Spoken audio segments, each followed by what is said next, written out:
interação com vocês, mas também para poder rapidamente visitar o melhor mercado municipal do mundo, que é o mercado municipal do BH. Sempre que eu vou para ali, eu tenho que comer fígado com giló, e é uma das minhas comidas prediletas.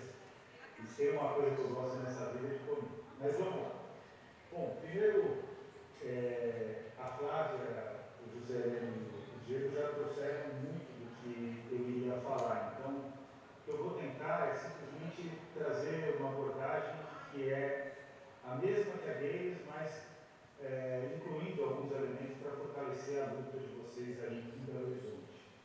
Primeira questão é que, concordando com tudo que foi dito, eu considero que o Brasil ele é um país que viveu duas fases do neoliberalismo, pós-Constituição de 88. E, contrário ao espírito constitucional, o Brasil optou, especialmente a partir do governo Collor, por uma linha de um neoliberalismo transigente, se é que é possível falar sobre isso. O que seria o neoliberalismo transigente? Até mais do que o Henrique Cardoso do que o Collor. Seria um neoliberalismo que convive com a Carta Constitucional, que inviabiliza o cumprimento da Carta Constitucional, inclusive em decisões do Supremo Tribunal Federal, com o critério que o Supremo criou da reserva do possível. O que é reserva do possível? É uma clara acepção do cinismo brasileiro. A reserva do possível é o Supremo Tribunal Federal, ele defende o financiamento adequado dos direitos sociais, mas isso é feito na reserva do que é possível. Contradição, e é um caso grave de cinismo, porque na prática a reserva do possível ela contém uma contradição fundamental. Como no Brasil quem paga imposto, quem paga tributo é a classe trabalhadora, é quem acorda cedo de manhã, enfrenta transporte público lotado, luta para garantir a educação pública dos seus filhos, tem que enfrentar as filas do SUS, em que pese o fato do SUS ser um genuíno instrumento da República Brasileira, naquilo que existe de fato de republicano no nosso país e democrático, que é muito pouca coisa. Mas quem faz o orçamento público é essa população, e a reserva do possível recai contra a classe trabalhadora. Então não é reserva do possível, na prática é exclusão orçamentária. E esse neoliberalismo transigente, ele veio caminhando no Brasil de forma bastante pragmática e sólida nos governos Fernando Henrique I, Fernando Henrique II, Lula I, Lula II, Dilma I, parte do Dilma II, porque o Dilma II foi impeachmentado, sofreu um golpe completamente inaceitável, e aí vem o governo Michel Temer, que inaugura a fase do neoliberalismo intransigente. Esse neoliberalismo intransigente ele pode ser denominado como neoliberalismo autoritário, em que a face do Michel Temer serve para gestar e parir o governo Bolsonaro. Então, o problema começa com o governo Michel Temer, com a emenda 95 de 2016, o teto dos gastos públicos federais, a desconstrução da CLT, o avanço na desconstrução da CLT, a introdução da reforma administrativa, a introdução da reforma previdenciária, a reforma administrativa vai tramitar durante o governo Lula. A reforma previdenciária foi aprovada no governo Bolsonaro e tramitou no governo Bolsonaro. E a reforma do ensino médio é a face mais visível da educação, da desconstrução da educação. Gostei muito da Flávia quando ela trouxe esse tema vinculado à questão da militarização, porque de fato é disso que se trata. Só que o neoliberalismo autoritário ele precisava apresentar uma política educacional mais clara, cujo objetivo dessa política educacional é, em primeiro lugar, porque são esses três os objetivos do neoliberalismo na educação. Em primeiro lugar, reduzir a pressão por mais recursos para a educação. Para falar de dados aqui para vocês, o Brasil investe 385 bilhões de reais em educação básica, somando o esforço dos estados, dos municípios, especialmente dos municípios, na ordem correta, dos municípios, dos estados, da União e do Distrito Federal.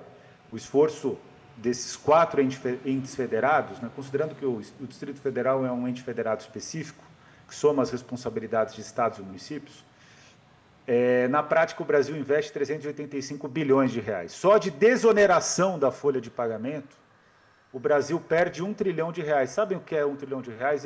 São os 10% do PIB que a gente vai ter que lutar de novo no Plano Nacional de Educação. Só considerando o serviço da dívida, cuja face mais nefasta é a política de juros, só considerando os juros da dívida, e por isso que a direita luta tanto pelos juros da dívida, os 71 bilionários brasileiros, os que são bilionários no critério Forbes, né, que é o mais relevante, que inclui o Jorge Paulo Lemann, eles querem efetivamente se apropriar de cerca de quase R$ 1 trilhão, então aí já foi 20% do PIB, de serviço dos juros da dívida. Então, a briga real no Brasil é essa. E para o neoliberalismo educacional dar conta das suas demandas, que basicamente são reduzir a pressão por mais recursos para a educação, determinar como se dá a gestão educacional, e vocês têm aí em Minas Gerais, tanto na prefeitura, mas principalmente no governo do Estado, um caso claro de neoliberalismo educacional, tentando impor uma forma de gestão com as plataformas e todas as estratégias do governo Zema, que tem aqui uma face bastante nefasta com o governo Tarcísio Feder. Em terceiro lugar, privatizar a educação. São esses três objetivos. E era preciso que o neoliberalismo autoritário apresentasse uma política educacional. 10 minutos. Essa política educacional, faltam 10 minutos ou já foram 10 minutos? Faltam 10 minutos. Ah, tá bom. Então vamos lá. Essa política educacional, ela tem, essas três políticas educacionais, elas têm uma face muito clara. É um ataque aos professores, um ataque à escola pública e um ataque às ciências da educação. Qual é a primeira política educacional da extrema-direita? Que em nada nega todas as políticas do neoliberalismo transigente ou progressista, que tem, por exemplo, na deputada Tabata Amaral, a face mais visível, mas tem também na Simone Tebet, que inventou de falar sobre educação, em vários outros parlamentares, que, claro, tem toda a legitimidade para falar sobre qualquer tema, por serem parlamentares ou serem cidadãs ou cidadãos brasileiros, mas que apresentam um projeto de educação diverso em relação àquele que a gente defende. Mas o que é importante frisar é que essas três políticas elas têm um recado muito claro. Escola sem partido é um ataque às ciências da educação, porque busca evitar o ensino de ciências, filosofia e artes nas escolas, mediado por um projeto ultra-reacionário de matriz fundamentalista cristã. Mas o Escola Sem Partido também cerceia a fala dos professores. E ao cercear a fala dos professores, dificulta a organização dos trabalhadores da área da educação, que é a organização mais potente em qualquer capital brasileira. É só ver aqui em São Paulo, por exemplo, quando tem um ataque à carreira do serviço, às diversas carreiras do serviço público paulistano. Quem lidera todas as manifestações e toda a mobilização são os professores, inexoravelmente. Então é preciso cercear a voz dos professores e cercear o objetivo dos professores, que é o ensino das ciências, o ensino da filosofia, das artes, nas escolas, dos esportes nas escolas, para evitar a reivindicação por mais recursos para a área, além de desmobilizar a sociedade brasileira. A segunda política é a educação domiciliar, que aí é um ataque muito claro à escola. Por que é preciso atacar a escola? Porque defender a escola redunda em defender o custo aluno-qualidade, por exemplo, que vai garantir que toda escola pública tenha professores bem remunerados, todos com política de carreira de padrão nacional, que no mínimo tem que ganhar 3 vezes o salário inicial, o que significaria aí próximo de R$15 mil como conclusão, e a aposentadoria seria pautada nesse valor. Todos os profissionais de educação com política de carreira e todas as escolas com número adequado de alunos por turma, bibliotecas, laboratórios de ciências, laboratórios de mídias, informática, internet, banda larga, quadra poliesportiva coberta, alimentação nutritiva, transporte escolar digno, acesso à água potável e luz elétrica, com saneamento básico e recursos para o projeto pedagógico. Ou seja, aquilo que é necessário, o volume é de R$60 bilhões. Vejam que o volume é bem baixo comparado com as desonerações da folha de pagamento, que são mantidas ainda no próprio governo Lula, e é uma crítica que eu faço, em que pese o fato de que quem me acompanha sabe, eu considero que é imprescindível nessa luta contra a extrema-direita compreender que o cenário de 2026 é um cenário muito difícil e que isso significa uma visão eleitoral, inclusive, que tem que ser pragmática. Porém, esse pragmatismo não pode ceder o programa político, especialmente na educação, é sobre isso que eu estou dizendo aqui. E a terceira política é a militarização de escolas, que aí é um ataque à escola pública, de maneira muito clara, um ataque às ciências da educação, tentando substituir a prática pedagógica pela prática autoritária, e é um ataque, efetivamente, aí de maneira ainda mais evidente, aos profissionais da educação e aos estudantes. Porque quem militariza uma escola não quer educar, quem militariza uma escola quer submeter, intimidar, quer de fato controlar os estudantes. E controlar algo que, entre todas as coisas, para mim é a questão mais valiosa da educação, que é a emancipação de mulheres e homens. É para isso que serve a educação. Então, na prática, o que se afirma com a militarização de escolas, a privatização e a mercantilização? No fundo, concretamente, 5 minutos. conter a expansão do investimento em educação, em primeiro lugar. Em segundo lugar, controlar o orçamento público da área. Em terceiro lugar, pela privatização, fazer a disputa do fundo público. É disso que se trata. E essa sempre foi a briga concreta. Tem gente que acha que o Jorge Paulo Lemann ganha dinheiro produzindo cerveja ou produzindo ketchup. Eu não sei se ele ainda é proprietário da Heinz. Ou fazendo fraude. Aí ele ganha bastante dinheiro mesmo. Fazendo fraude nas lojas americanas. O Jorge Paulo Lemann, na verdade, ele está disputando um mercado muito mais promissor, que é o mercado de 385 bilhões de reais. Esse é o objetivo dele. E para isso, a militarização de escolas, ao enfraquecer o caráter público e republicano e democrático da escola pública, que o Anísio Teixeira falava que era a máquina da democracia, e para mim a máquina da democracia e da justiça social, ao fazer esse ataque à escola pública, na realidade, ele está construindo um instrumento, junto à Fundação Lemann, fortíssimo, de disputa do fundo público. E o fundo público brasileiro, na educação, é 385 bilhões de reais. Só o orçamento da União é 5,5 trilhões de reais. Isso sim é dinheiro. O que as Big Techs têm feito, concretamente? Além de disputar o mercado consumidor geral, que somos todos nós, elas também começam a disputar o fundo público através da plataformização. E a militarização é um caminho de um neoliberalismo autoritário muito próximo do que a gente poderia chamar, em termos gramscianos, né, do caminho prussiano, muito próximo de estratégias como as que foram implementadas na ditadura militar, mas é colocar no seio da sociedade a ideia de que uma escola autoritária é melhor do que uma escola pedagógica, de que uma escola que ensina para o teste é melhor do que uma escola que ensina para a emancipação. No fundo, é cercear a ação de nós, educadores. E eu vou terminar com o que a Flávia trouxe, com muita precisão, no que eu considero as duas vertentes fundamentais da educação, do porquê que a gente luta pela educação.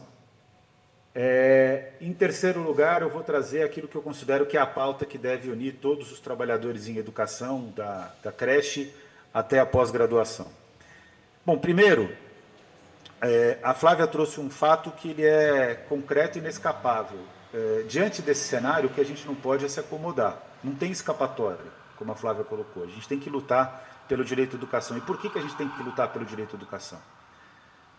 Antes, porque o direito à educação ele é um direito que foi conquistado pela classe trabalhadora. Eu concordo com o Antônio Cândido que o socialismo, o comunismo, o anarquismo, a luta feminista, nesse momento a luta ambientalista, são as doutrinas mais vitoriosas da história, porque contra tudo e contra todos, e contra o sistema capitalista, que é o instrumento de dominação mais eficaz da história da humanidade, nós conseguimos fazer com que as crianças não trabalhassem nas lutas do século XVIII e XIX, com que as mulheres tivessem os mesmos direitos políticos que os homens, que é uma luta que ainda está em curso, porque ainda existe muita desigualdade, muita injustiça.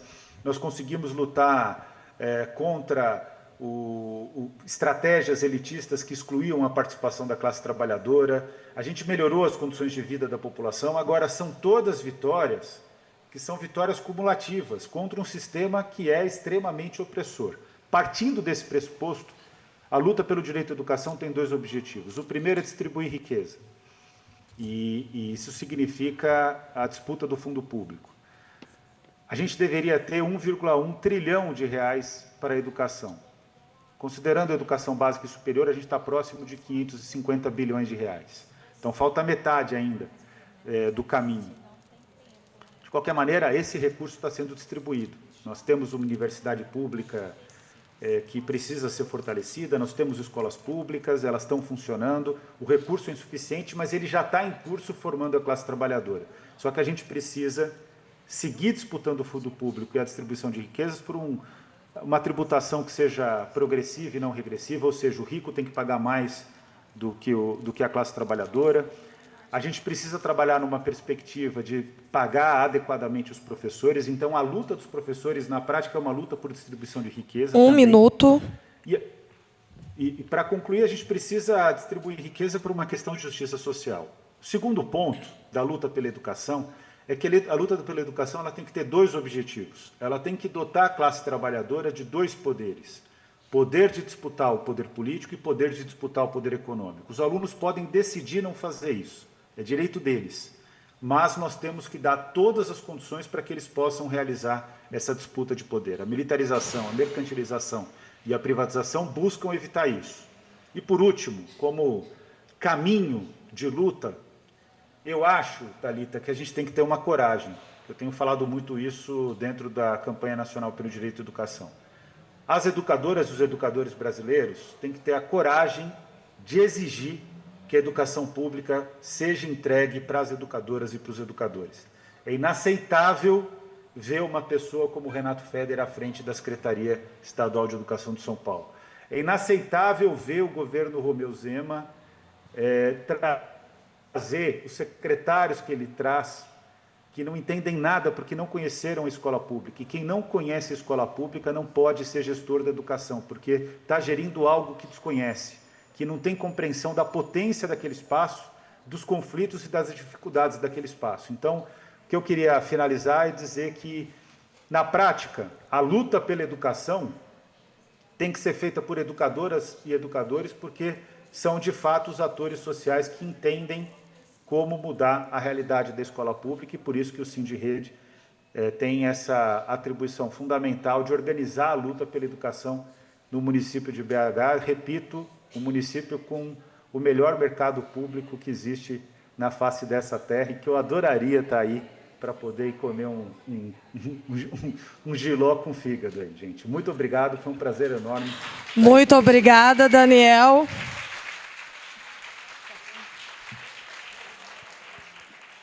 Obrigada, Daniel. Para nós é um prazer sempre te ouvir. Vamos esperar, ansiosas por essa oportunidade de você vir aqui presencial falar para a gente e comer no Mercado Central.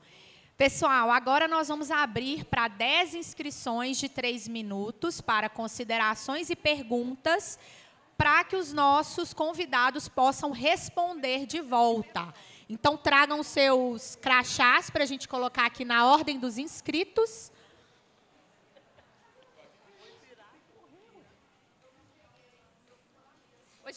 Gente, espera, senão na ordem a Pri vai ficar doida. Coitada.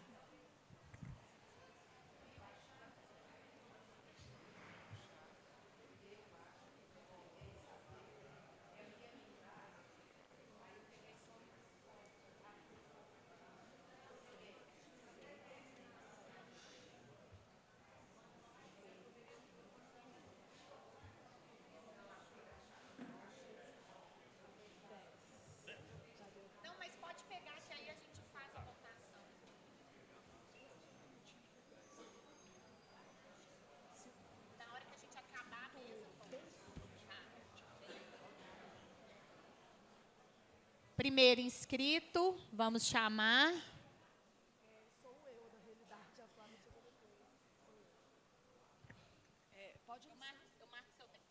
Pessoal, a gente vai avisar com 1 minuto e depois para concluir, tá bom? Gente, como eu estava, né, eu fui a primeira, né, já estava aqui, fui a primeira a me inscrever. Eu vou tentar ser bem breve, mas é difícil, porque a escola que eu trabalho do Estado começou a adotar o modelo cívico-militar em 2022, de uma forma muito violenta e atabalhoada, que é algo muito comum na chegada dessas escolas, nessas unidades educacionais, na chegada desse modelo nas unidades educacionais. Eles avisam, vai ter uma votação, a votação é feita em um dia, no outro dia não há diálogo nenhum com a comunidade, e a comunidade vota, na hora que você vê, você já está numa escola cívico-militar. É sempre dessa forma. E por que esse convite? Quem chamou essa escola, esse modelo para ser adotado na escola que eu trabalho, do Estado de Minas Gerais? Foi um grupo de professores e uma direção muito conservadora que não conseguiu lidar com a mudança do perfil de profissionais de servidores na escola, que, a partir ali de 2010 até 2020, era um perfil de professores mais grevistas, que lutavam mais pelos seus direitos, e isso não foi aceito por esse outro grupo de professores de direção muito conservadora. Então, antes de tudo, esse modelo cívico-militar chegou na minha escola porque eles queriam acabar com a greve e com a movimentação dos professores.